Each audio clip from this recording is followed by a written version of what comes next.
I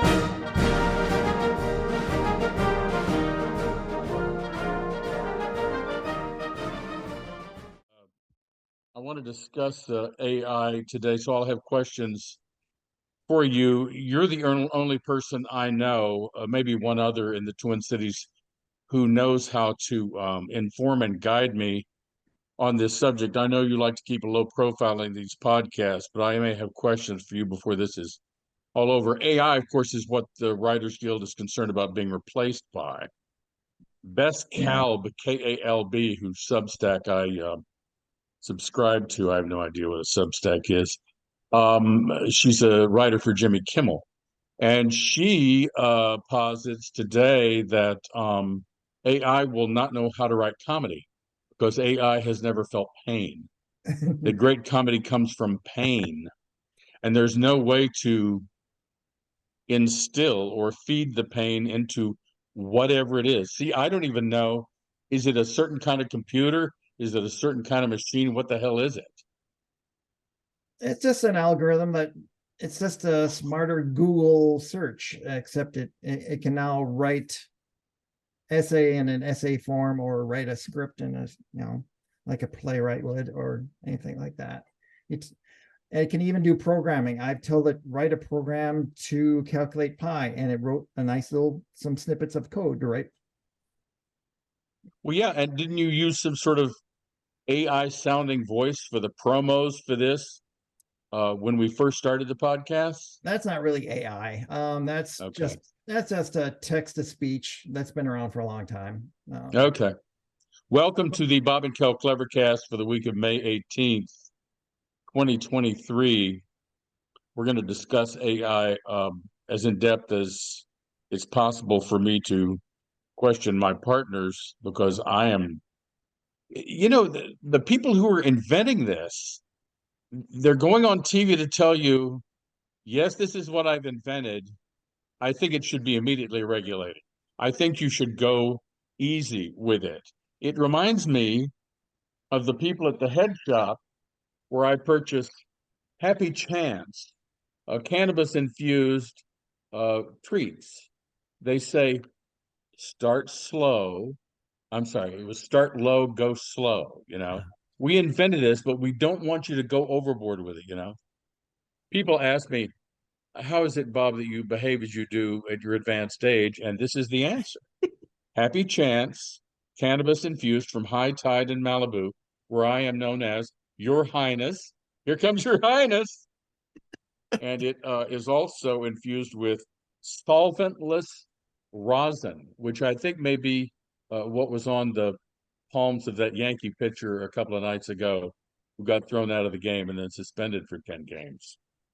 Are those gummies? This is the blueberry cinnamon variety.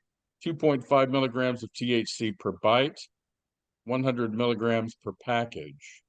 So when it comes to a head shop near you,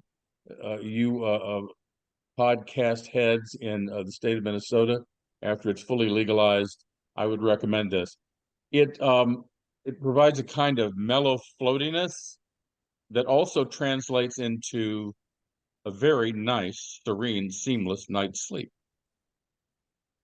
I can't say that it works well when mixed with food. I've tried that.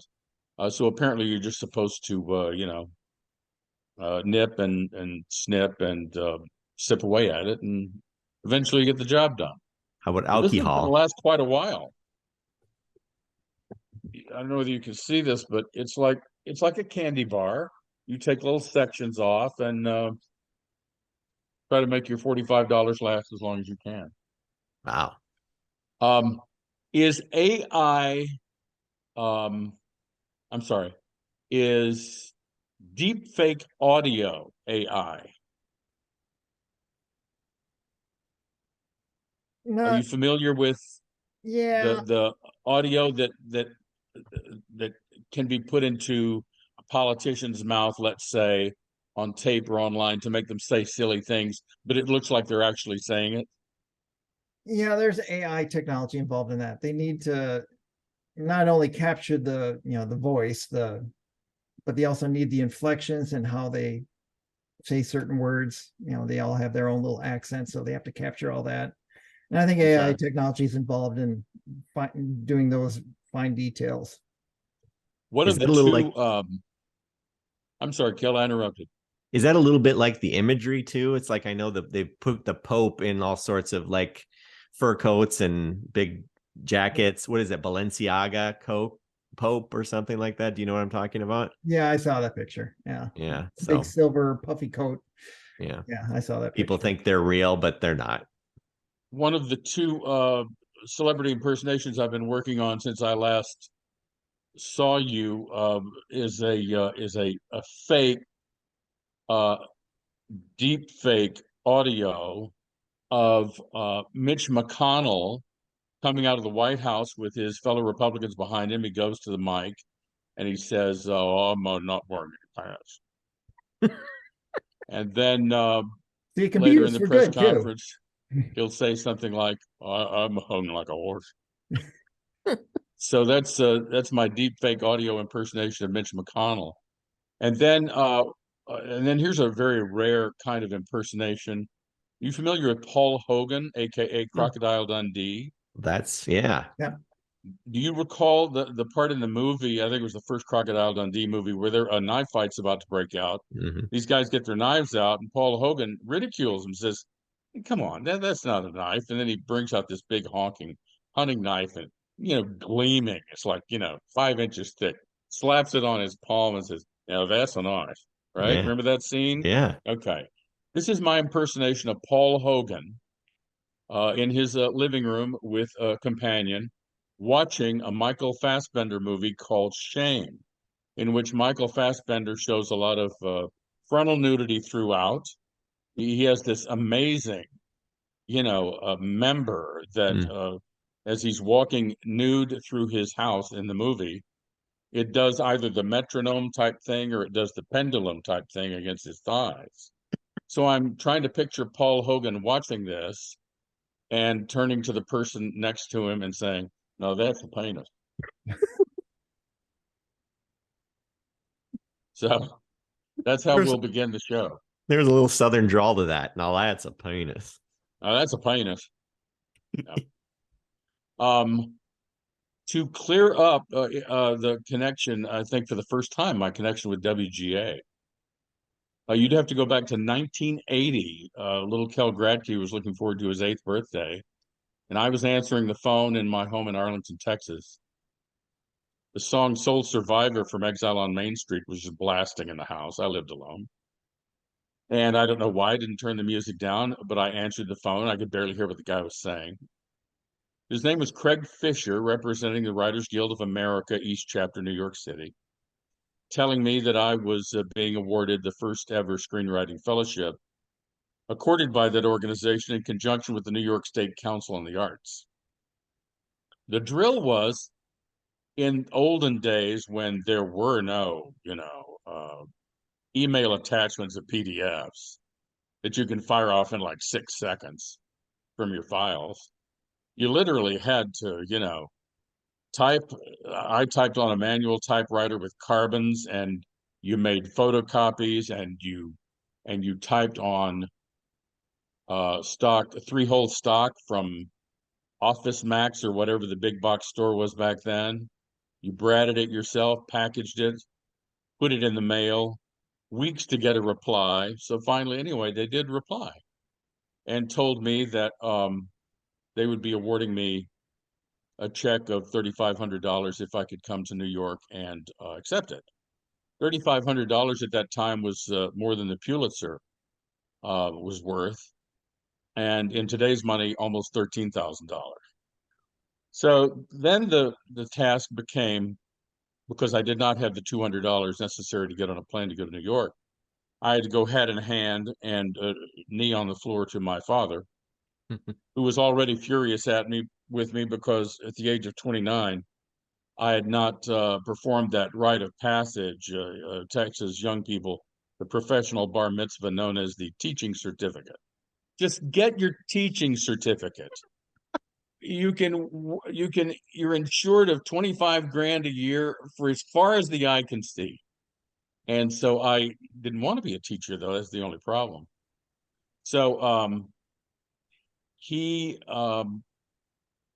gradually grasped the logic of loaning me 200 to go get 3,500 to come back and pay him his 200 back. So that's what happened. So I got to meet some well-known writers and directors, and I met my mentor who had attached himself to me. What you had to do was send him a script and an idea for a second script. The script, the entire script, was called Snowtop Rodeo. It was a semi-pro hockey team in Texas at the, I don't know, late 40s, early 50s. Kind of a slap shot for Texas.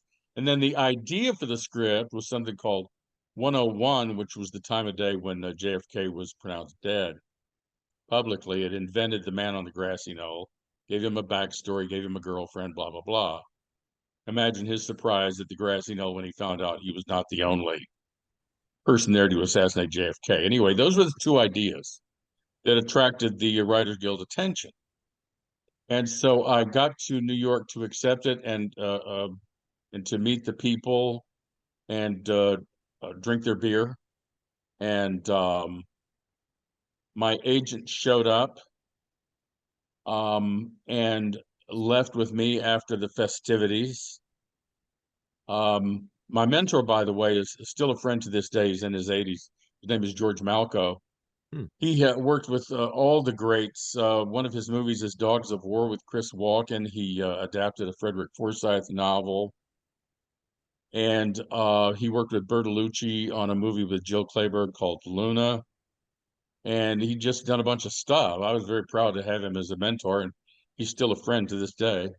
Has really never cared much for what I've written since then, but still I enjoyed the realistic review of stuff I would send him.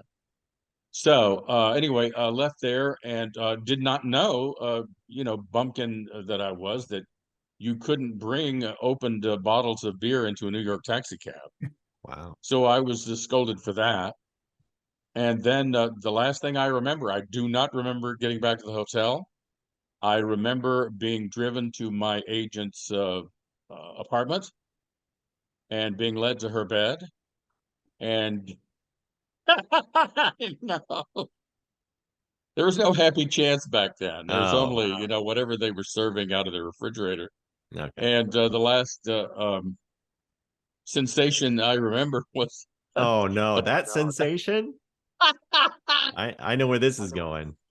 Was a tug at my zipper. There The tender tug.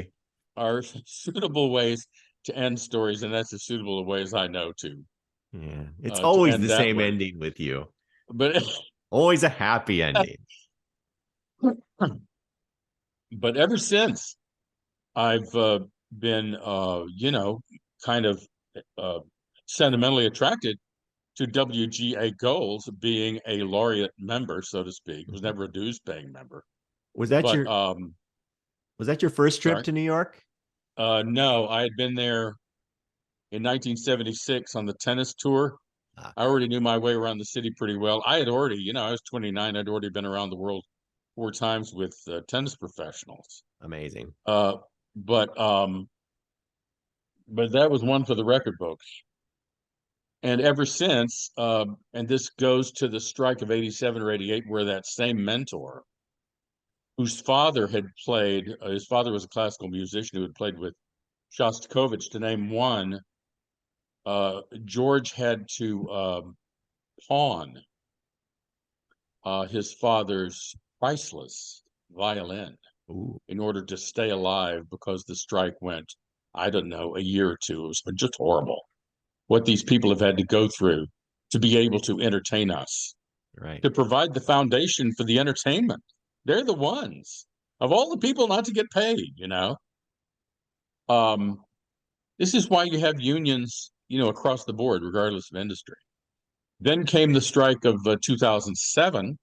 Right. I was writing for Thomson Reuters, but those writing jobs did not require union membership. The only unions I've been a part of was AFTRA at CCO FM, which became W Light, in the early to mid 80s. That was a very staunch, solid union shop. Oh yeah, And that was my first. I was at WCCO AM in the late '90s, and I had to sign up for for AFTRA. And yeah. as a young guy out of college, that was a shock to the system.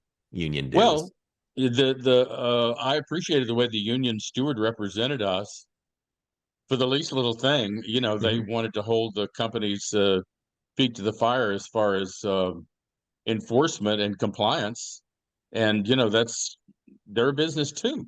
Yep. So regardless of the strike or the year of the strike, I've been with them, and it's no different now. As a matter of fact, it's even more urgent now. The need to pay the writer, pay them. Agreed. And we're not talking about like Aaron Sorkin. We're talking about the rank and file, writers for TV shows who are concerned about streaming. Back in 2007, to show you how fickle tastes are and easily outmoded industry trends, DVDs were a big concern. DVD revenue, and now that's off the table because of the popularity of streaming. Right. Now that the kinks have been worked out of the streaming, so they don't want to be left out of the streaming revenue, and they don't want to be replaced by AI. So that's where I come to AI, and the part that I don't approve of. Not that I'm going to have a vote, but I don't like anything that replaces a human at their job so they can provide for their family. Two instances just recently, within the past couple of years, came up. One was a food delivery robot that I saw prowling the streets of Berkeley, California. And I thought, at first, I thought, isn't that cute? Here's a little robot, comes up to about my knees, and it's just chugging along, and it knows where it's going, and it's got the food in there, and the person, I don't know how the person goes about paying for it or tipping or whatever, but that's what's happening. And then a few weeks ago, at one of the clay court tournaments in Europe, I think it may have been Madrid, this hideous metal animal comes trundling out of this portal bearing the new tennis balls for the change of balls at 7 and 9 games, or 9 and 11, or whenever they're changing them these days. And it comes out and it goes up to the and it's just ugly as hell. I bet. And I don't know whether you've seen these kinds of robot type animals that do human jobs, but it goes out to the chair umpire. Chair umpire lifts the lid, takes the new balls out, and the robot goes on its way. Human beings used to do that. They were either volunteer, provided by the sponsor, or they were one of the ball persons who were paid to contribute to that part of the tournament. I just think it's a shame when any kind of automation. I realize that there's got to be technology, but we're roughly 20 years into one device after the next, one replacing device after the next, and now AI. And I'm just concerned that, and this is my lay point of view, totally amateurish point of view, is that it's going to take us over. That people can have their jobs replaced by robots. Now, having said that, I had a conversation with the most entrepreneurial person I know in San Jose, California, serving the South Bay. He's my sidekick from the San Jose show in 1985, Brian Ray, RHEA, and he does a variety of useful businesses that serve real needs. You can find out more about him and what he does at Raycom, RHEAcom.com. He writes me to say he's working on launching a robotics company, autonomous drone, flight to help control bird foraging around harvest time of California agriculture. Birds are a real problem for fruit and nut crop loss. Drones are now approved in California for remote operation. It's pretty cool. AI is here. I get that. This sounds to me like it's going to benefit society. It's going to keep the predators, the birds who are after the fruits and whatnot, the agriculture, keep them away. Okay. I don't know whether a human being could have done that or has been doing that to this point, but to me, and I would accept Brian's guidance on this. This looks like it's going to fill a need, Yes. and not just be a for-profit operation, but also altruistic. So I'm interested. Have either of you seen evidence of that kind of thing taking hold where you're living and working? Well, I think your concern is a good one because I think most people are scared that robots are going to take over their job. But the important thing, I think, Kurt, you'll back me up on this.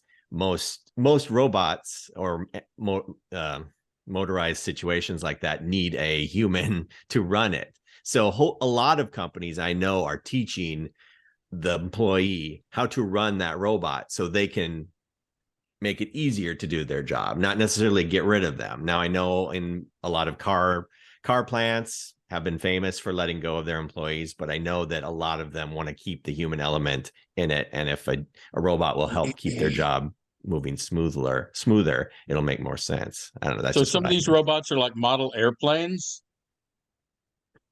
Like, you mean? Where you control them from the ground Yeah. with a remote control device. Is that what Yeah. you're saying? Yeah, definitely. I mean, perfect example is the drone. I mean, basically a drone can't do anything unless you have somebody maneuvering it, Yeah.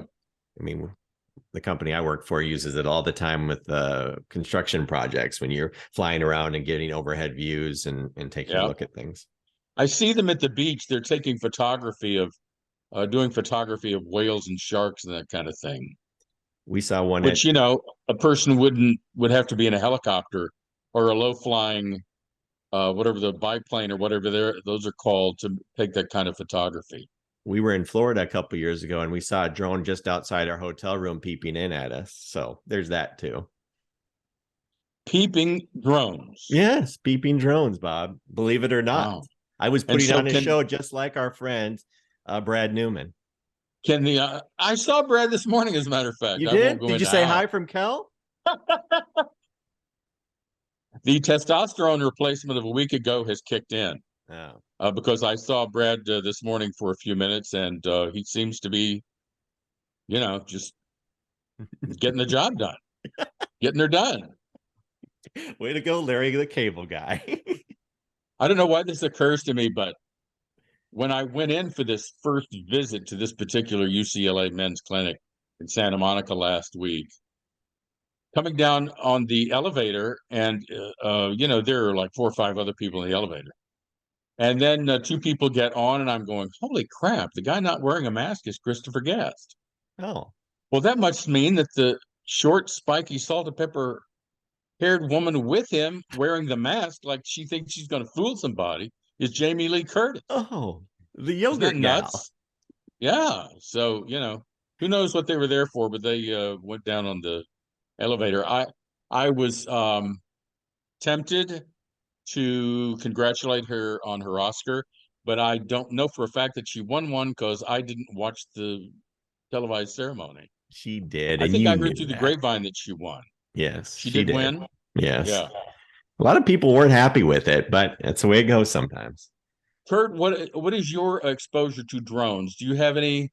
You see them flying over? Do you own one yourself? How does a person go about owning one in the first place? Oh, I was a fairly early adopter to drones. I've been flying them for 10, 12 years now. Wow. Yeah. And yeah. And what do your drones accomplish? I just go up and take a look around and look at the surrounding territory. It just gets some scenic views. And I actually got some of my footage used by a Discovery Channel. I can't remember the name of a show, and they used it. I flew around Whittier, Alaska, and they used that footage to as part of one of their Alaska shows. And are you monitoring the footage as it's being recorded, or does the drone have to be returned to you before you can look at what it's worked on? I got a remote view. I can see what it's seeing. Yeah, it's what the camera is seeing. So yeah, I get a pretty good view. Right. And this is being stored instantaneously in your computer?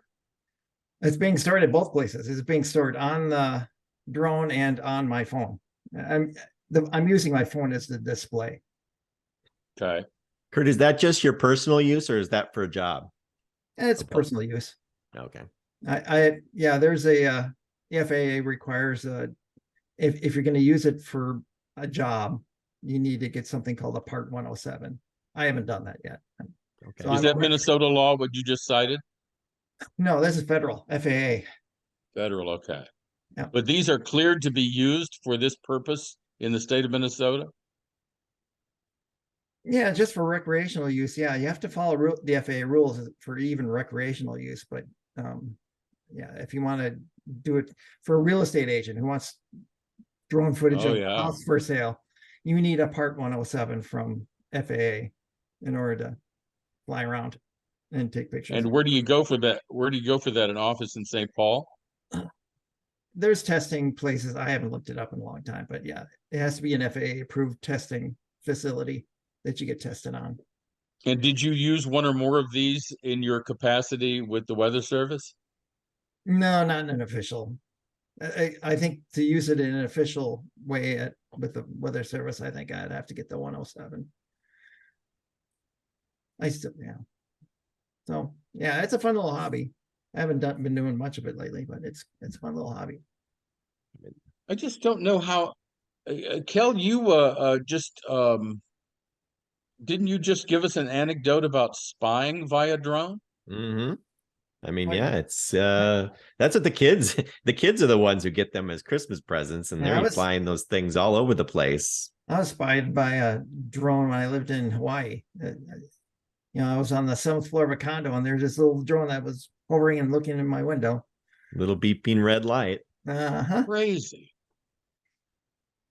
That's just nuts. Well, I guess it comes under the heading of anything that can be used for good or evil, right? Right. Yep. I mean, what are some of the regulations? You have to be able to see it. So like if it's a line of sight thing, so you can't like just let it go. Oh, I'm going to go over the Dodger Stadium and fly it. You have to be able to see the drone. That's one of the first Yeah. rules that's always broken, though, whenever you're drone flying. Yeah. Because you have remote access to it and you can see where it's going. So you can, it's out of I have bad eyes, so it's I lose it pretty quickly.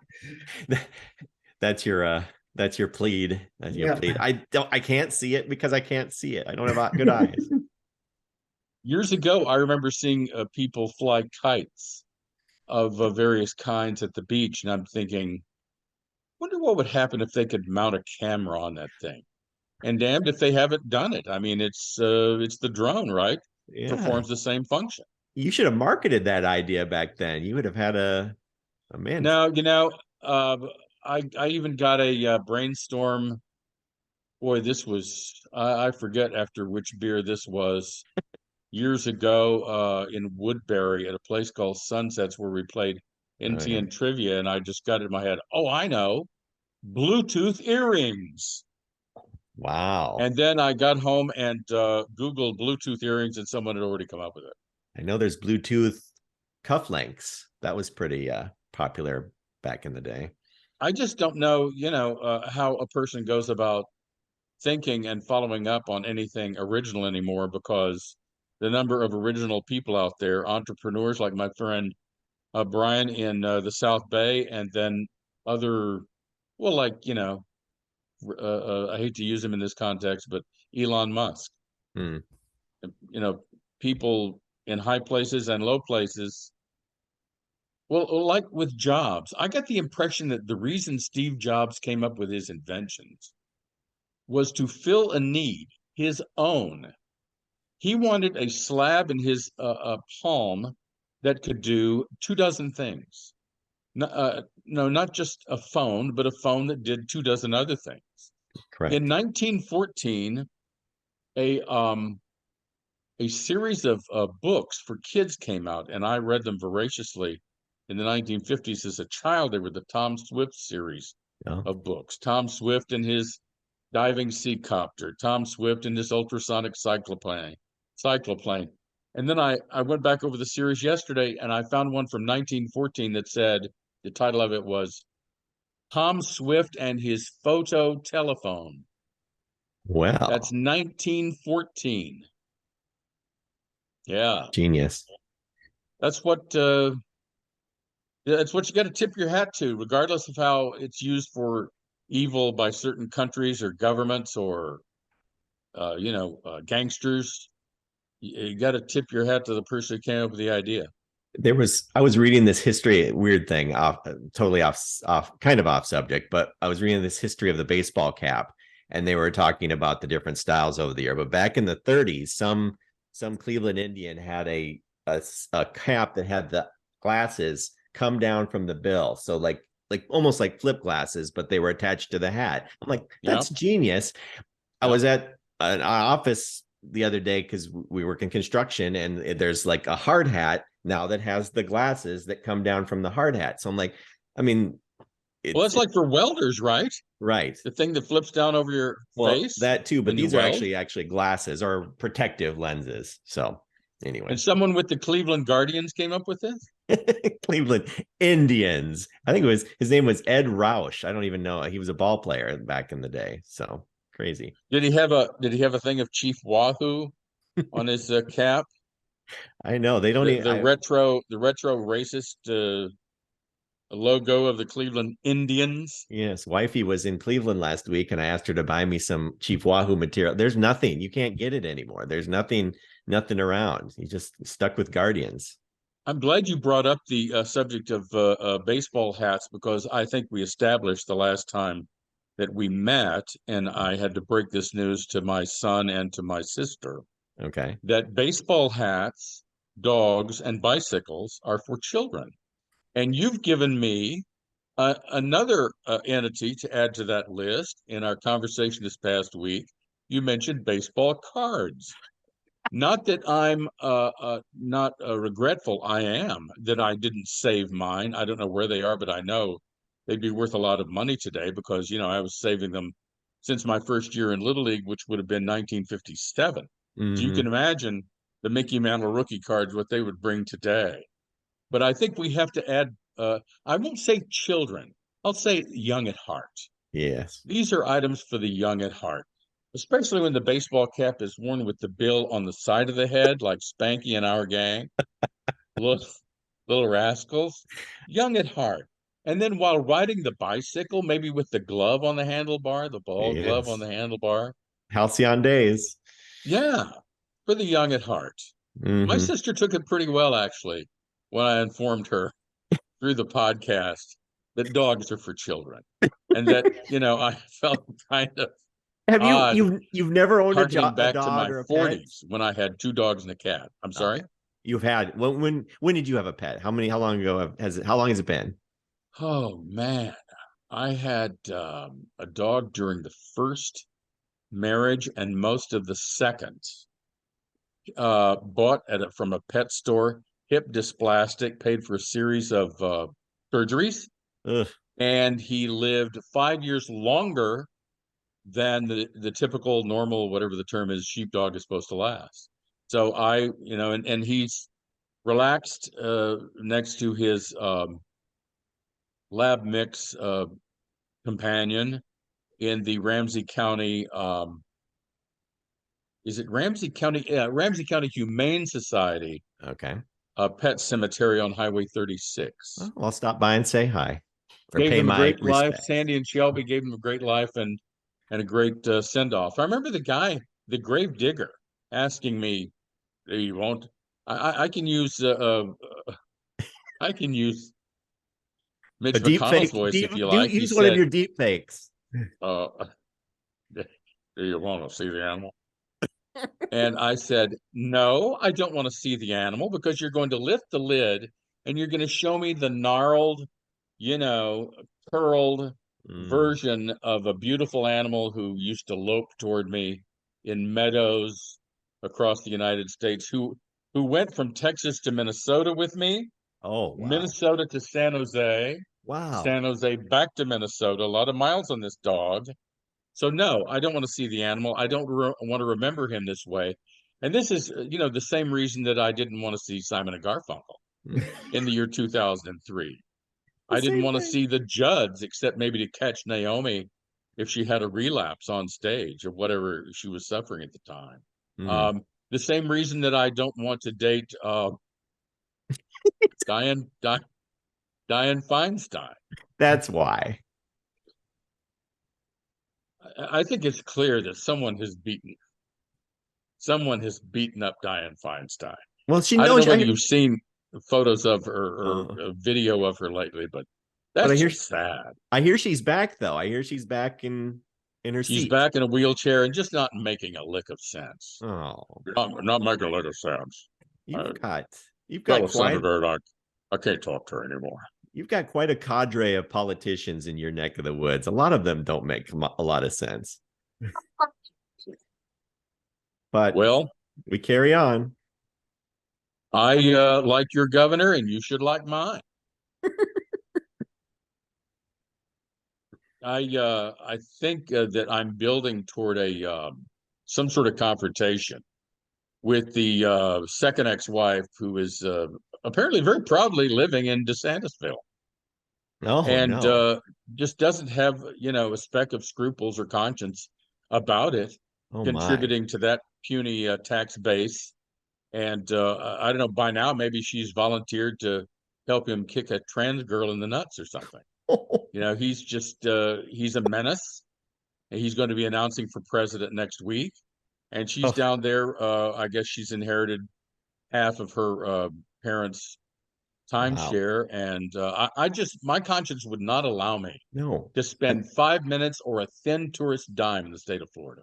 I mean, if you were already living there and all this happened, I guess I would be okay. If you stayed, I guess you have to. But boy, to move there would be just goodness. I just couldn't even imagine. So I'm He behind you. and Greg Abbott in Texas are basically telling X% of the population, we don't want you.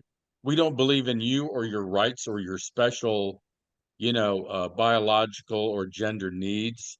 You can just get out of here, because in our world, the companies are more powerful than the employees, and the church is more powerful than the state, and the governor is more powerful than the business. If the governor of Florida doesn't like the way you're running your business, if he thinks you're woke, in other words, if you're extending all these fancy family leave rights and whatnot to your employees, or organizing LGBTQ pride nights among your employee roster, he'll try to shut you down. There is absolutely no way that my conscience, well, I have two sisters in Texas. I've already told them, Yeah. I'm going to try to be the best brother I can to you for the duration, because we will never see each other Yeah. again unless you decide to meet me in New Mexico or something Right. after children go back to school, and people can see places like Santa Fe or what have you without a lot of screaming kids during the day. I just won't put up with it. And now Montana. I'm not a TikTok guy, but can you imagine your governor giving a damn about TikTok to the point that he would lead a legislature in banning it? I Mm, mean, really, and banning books.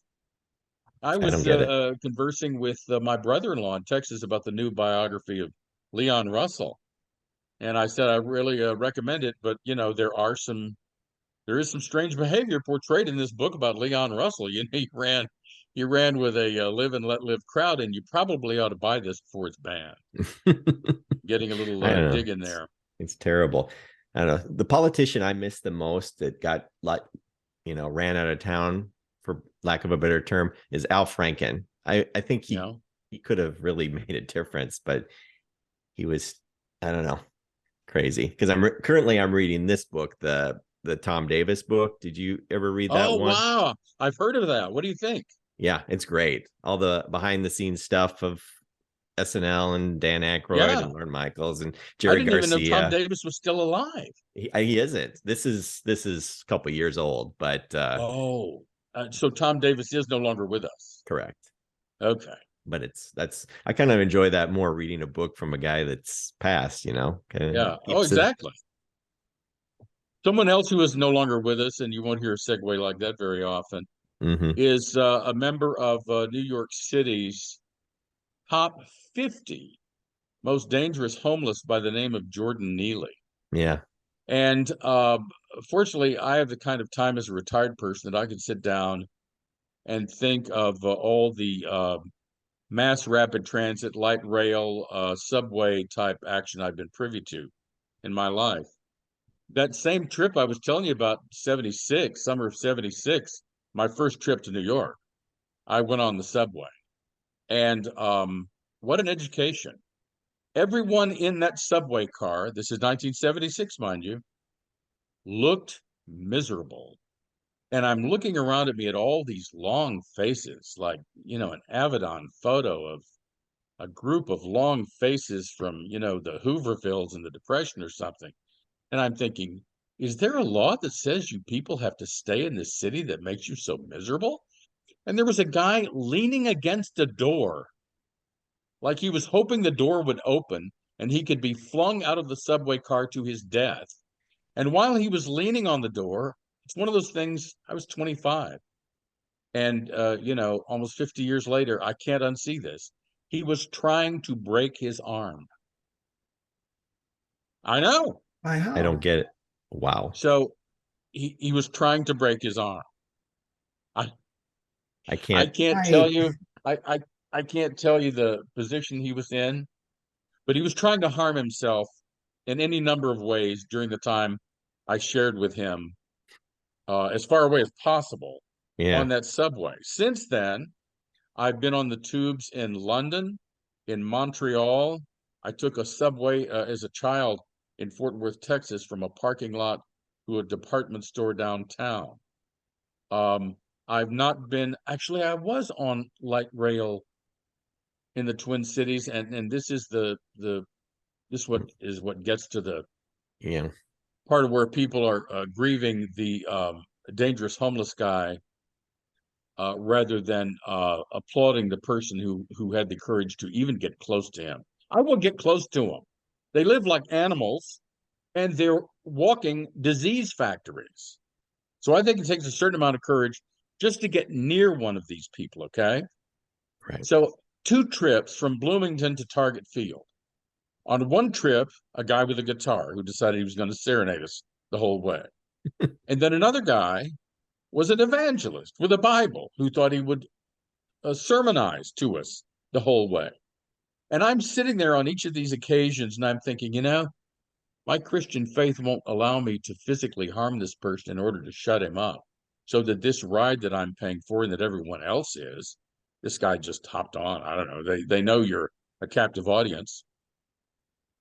I can't do anything, but I wouldn't be hurt if someone did.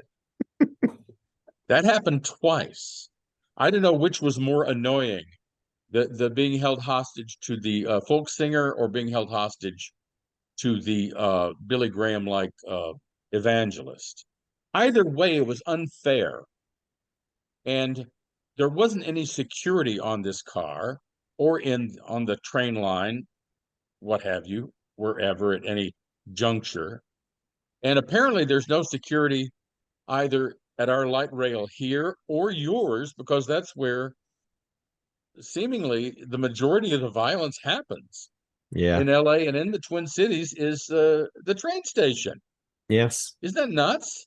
It is. It's crazy, but I don't know. You hit the nail on the head. I mean, I've been on times when I've been on that train, but in other states, and you just a group of, lack of better term, ruffians, gang members. They jump Yeah. on and they're just sitting in the back, swearing this and that, and Yeah. you feel a little bit like, okay, is something hell going to go yes. down? Yeah, exactly. That's exactly right. And we're woke, Bob. We're woke guys, and we still, Actually, I don't know that the instinct of self-preservation qualifies me as a woke person. All I know is that when someone is courageous enough to step forward and neutralize the threat and a technicality regarding the number of seconds or minutes used with a particular hold that subdues that person until law enforcement can arrive.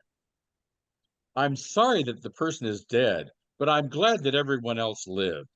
And I know these value judgments do not reflect fidelity to my Christian faith either. But I wanted everyone on that subway car, and today all over the country and Europe, wherever there are subways, I want them to live.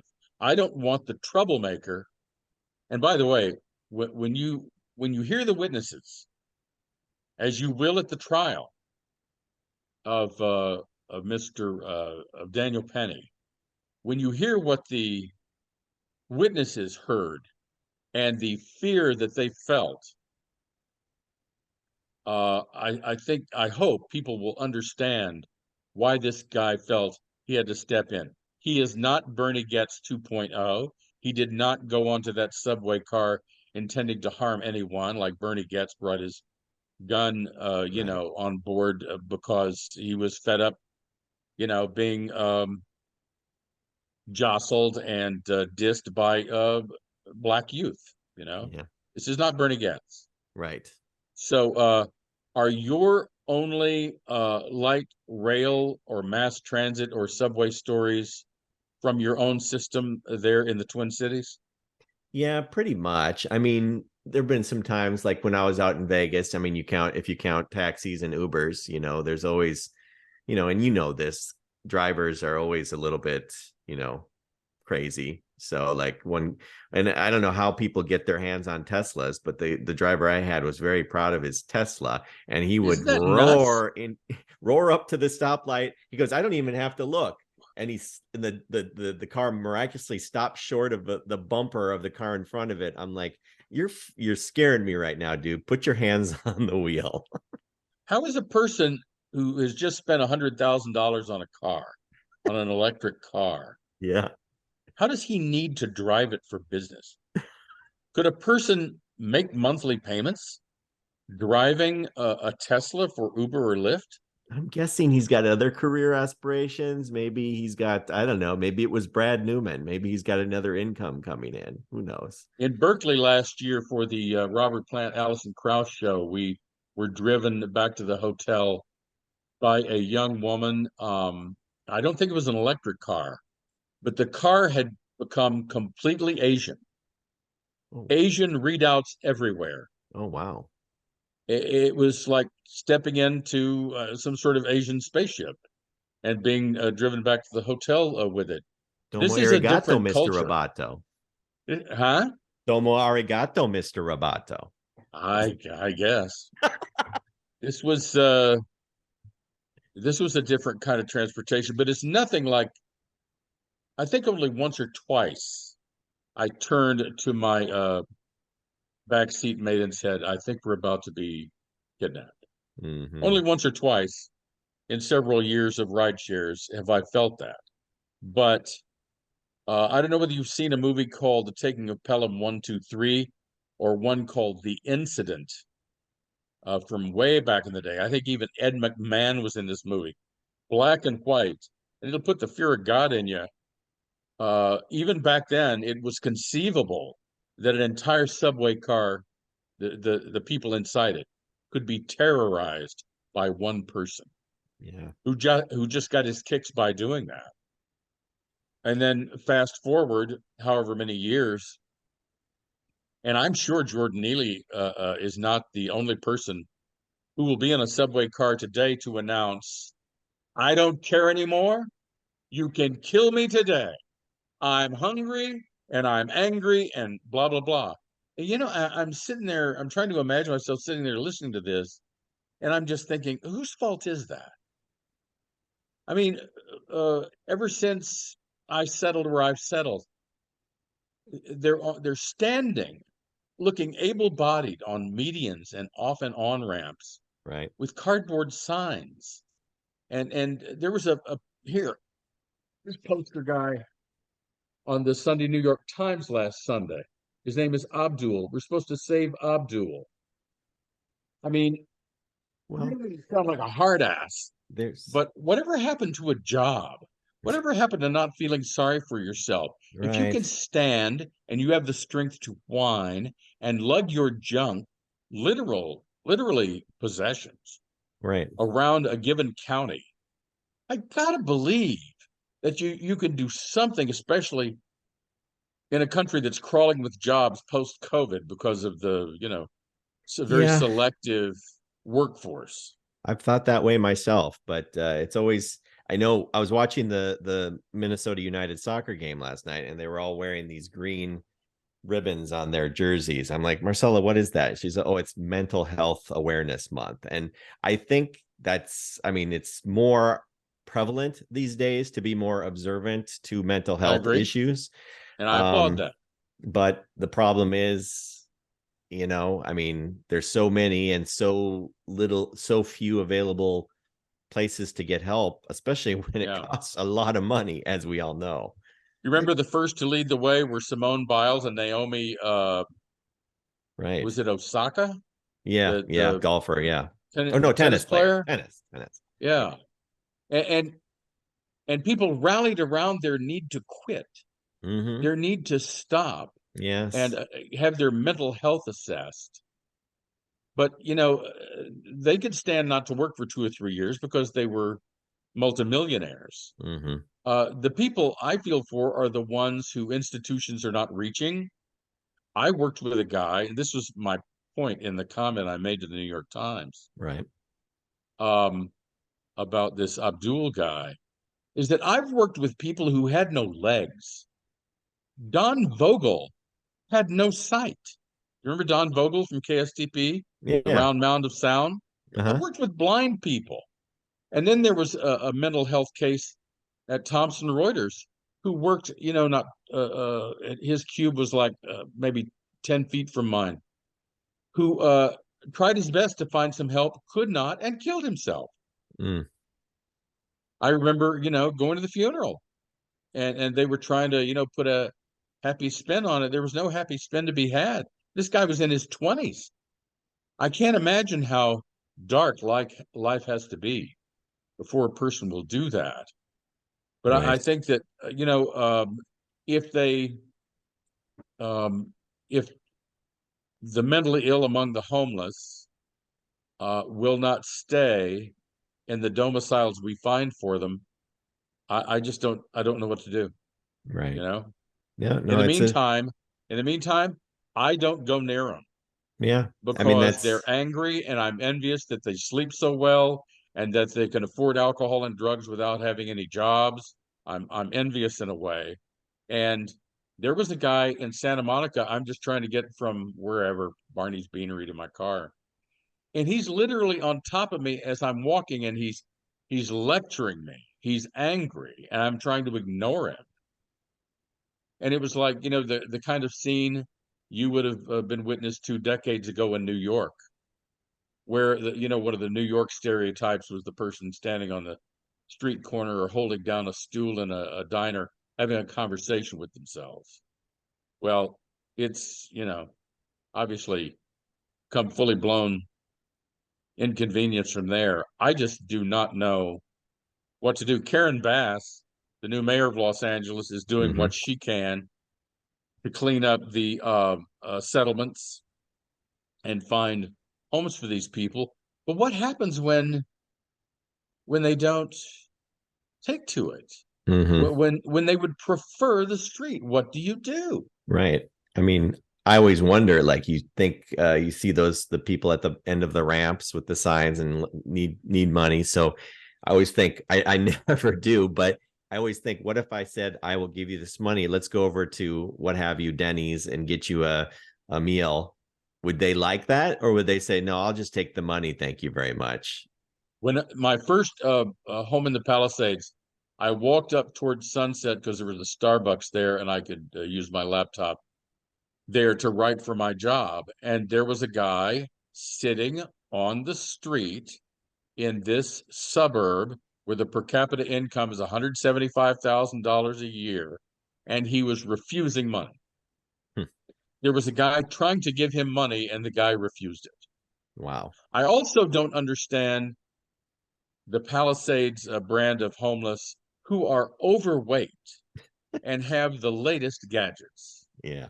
I don't understand how that's possible. Where'd you get those fancy tennis shoes, son? I'm trying to figure out what that looks like at the T-Mobile store, where the where the homeless person is seated at a desk with the salesperson going over the group plan.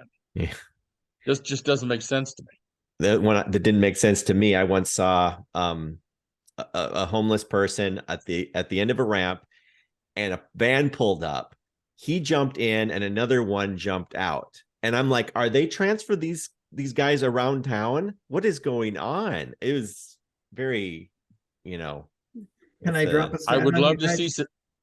what was that? What was that, Say Kurt? again, Kurt. Can I drop a statistic on you? Sure. According to the University of Chicago, they estimate that about half of homeless people have jobs, either part-time or full-time. So they're just playing it.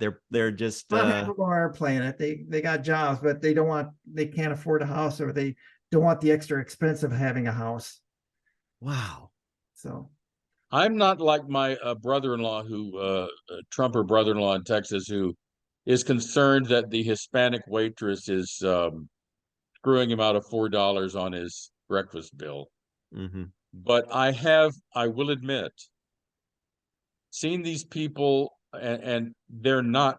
I would be skin and bones. I don't know how they come by looking so hale and hearty. And I'm just thinking, could this be a syndicate? Could this be, Some could sort of this side person hustle. on the on-ramp who's going from car to car trying to sell you a twig from a tree or something? He's that out of it. Mm-hmm. Could this be an act? Could this be part of a syndicate that gets together every evening? Sun goes down, we meet and we divvy up the cash. Is that possible? It makes me wonder how much a person actually gets when standing on the side of the road. Do they get hundreds of dollars? I can't even conceive it. But is that a day's work in itself? So what do you do when you are held captive at a green light or a red light or a left turn light or what have you, Mm-hmm.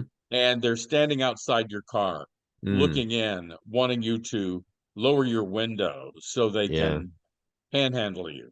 What do you look away? Do you bend over to a glove compartment like you have a gun in there? How do you handle it? Generally, I mean, you can't help but look at them sometimes with their puppy dog eyes. And it's just like, I mean, I might give them a smile. That's about all I can do sometimes, but I've never really given to panhandlers. I don't know. I mean, have you? The closest we've ever come to that was the last time we were in Palm Springs, and there's another city.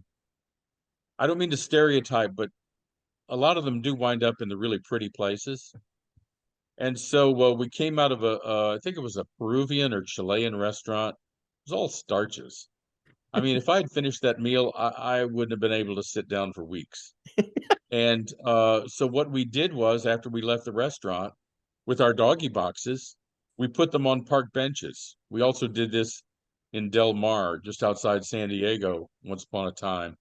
Put the doggy box on the park bench, or put it in a corner. I'm not going near them, but I have been known to say, I have a meal here for you if you want it. Right. I've done that. Yeah. So I just don't know what else to do. There's certain stuff about what's going on now that makes me throw up my hands. And I go back to my childhood, and I ruminate on the visionary literature of the hero Tom Swift, and a lot of it came to pass, but so much of it is not futuristic. Back then, if you said, "Little Bobby, what's going to be going on in 2023?" 2023, oh my gosh, we're going to last that long? I'll bet there will be rocket ships and jetpacks and you know death stares where you can make people disappear. Oh no, we're going to turn the clock back completely. We're going to go back to the 19th century with some of this stuff, with the poverty and the filth and treating each other like crap. My partner has a good friend, one of the few authentic and genuine people in Malibu, whose daughter-in-law, actually it's the girlfriend of her son, has already announced, because she is pregnant, that the child will not be vaccinated. Can My. you imagine being that skeptical of science that you're going to make your child a non-person? That child will not be able to get into school. That child will contract diseases and pass it along to other children. How Mhm. selfish. Yeah, The it is. QAnon lifestyle. But Yeah. this is 2023. And back in Tom Swift's time, we were supposed to be looking toward a year like this as the Great Enlightenment. And yeah, we've got our devices and we've got our AI, but a lot of this stuff is right out of the 19th century, man. Yeah. It's like leeches and enemas and all the primitive crap. It's Right. really ironic, I think. Yeah, just you look at who you think is a friend and you see them spout some nonsense about the Democrats being pedophiles, and you think, what is going on in that person's mind? Well, now this sounds like it's something from social media. Yeah, exactly. And why are you on social media? I know. I try to stay away. I'm sorry. Sometimes I don't know. It is a Well, I mistake. asked my sister the same question, and she claims she's still on Facebook because of the groups of people who have one thing in common, one interest in common. And I'm thinking, okay, I can see that. But why you'd want to be on a wide open social media where you could be Yeah, exposed to some new young racist talent on Twitter using up his number of characters with the N word. you're right. Social media is a piece of crap. It It's is. like The it's like the trolls. editorial equivalent of the Port Authority. Yeah, Get out of there, man. you're right. It's going to ruin your IQ. I gotta cut ties. And I dabble. I'm not a guy who goes on there and has to be on there every day. It's like maybe once a month I'll say, oh, what's happening? But yeah, you're right. You gotta stay away. I think any person who's somewhat smart just has to stay away from that. Okay, that's half an upbeat note on which to end. The other half is this programming note. Ohtani pitches against the Twins Sunday afternoon, and on a TV station near you, get thee to a sports bar and enjoy history being made. My son-in-law is a Baltimore Orioles fan. We've done a lot of corresponding texting during the last 4 days because the Angels have been in Baltimore. And he is just agog, as most most normal people are, at what Trout and Ohtani do in the number 2 and 3 spots in the order. And I told Sam, this is like God telling me I'm ending your life on a Mantle and Maris note, just like when you were a child. We're going back to square one. If Mantle had pitched, Mantle didn't pitch. Maris and Mantle only hit. Mm-hmm. In this combination, Mantle pitches. So if you want to see this Sunday afternoon, if you're in Minnesota or if you're in California, there are networks for both teams and you can see history being made. The key difference, Bob, the Angels haven't won nothing. Do you think they can? I mean, they're still sitting at 500. I'm always amazed. Well, I think Wilt Chamberlain only won one Oh, NBA championship and he was a legend, yeah, that's true. right? But I'm just saying the comparison to Mantle and Maris, I think it's adequate. I mean, they're all great hitters, but Mantle and Maris had something that took that team higher. You're going to have to talk to the owner of the Los Angeles Angels of Anaheim I'm frustrated. because I've Mike always Trout loved the and Angels. Shohei Ohtani are not liable in any way. It is not their fault Right. that they're not surrounded with Right. outstanding talent. Exactly. But how long before they both end up on the Yankees? And then we'll have to. This is why we have a podcast to get together in a common grief when something like that happens. Let's talk. All right, we're out of here. Remember, Ohtani versus Twins this Sunday, and we'll see you next time. Thanks for viewing. Bye. So long for now.